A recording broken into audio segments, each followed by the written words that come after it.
ආශ්‍රතම හම්බෙනව නේද මේ පැතිවල? තියෙනවනේ. සමෘද්ධිය කියලා දුන්නේ ඉස්සර. මරණවා කවදා හරි ඕක හින්දා බලන්නකො.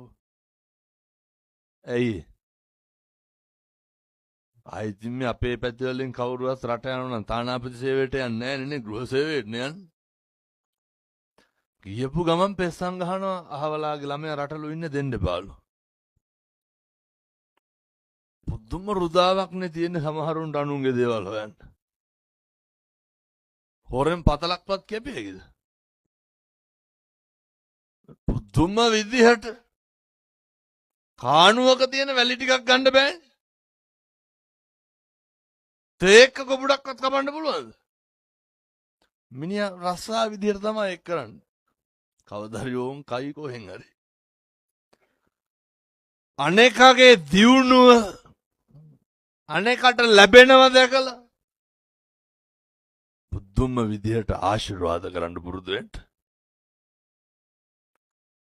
කවදාවත් අනේකට ඔයත් පොල් ගහලා තියනවද නැහැ?